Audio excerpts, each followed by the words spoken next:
A few weeks ago, the Obama administration released a new executive order. This was the Open Data Executive Order.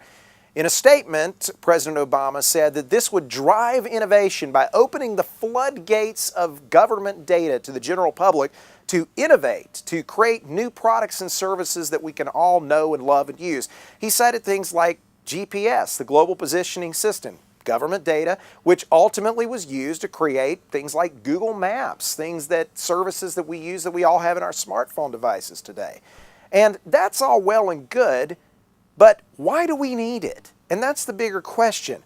Think about the private sector and the innovation that happens, and if it's all about data collection, the data that's collected by the private sector without the use of government involvement. I'm thinking of groups like Google, Sergey Brin and Larry Page, Mark Zuckerberg at Facebook. These are folks in the private sector that have amassed enormous billions of data bits, piles of data all around the world. And how do they do it without government force? Well, they provided a service that we all wanted to use. And we freely exchanged our information, our data, for that service. That's how you do it in the private sector, because the private sector has something that government doesn't have. It's called the profit motive. And it drives efficiency. It's the incentive for driving this innovation.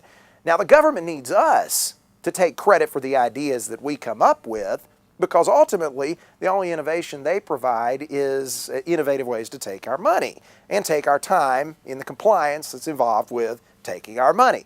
But the private sector has this additional incentive all the way back in the 20th century, all the way back to the greats. Andrew Carnegie with Carnegie Steel driving the Industrial Revolution. Why?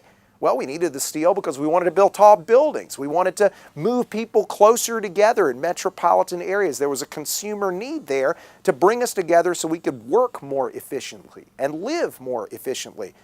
The automobile, Henry Ford, because American consumers wanted to get from point A to point B more quickly and more efficiently. There was a consumer demand for the automobile.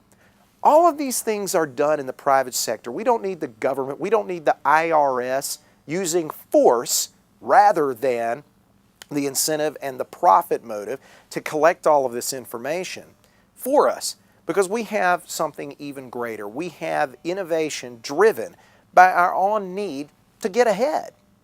That's what it's really all about. I'm Joel Aaron for Americans for Prosperity.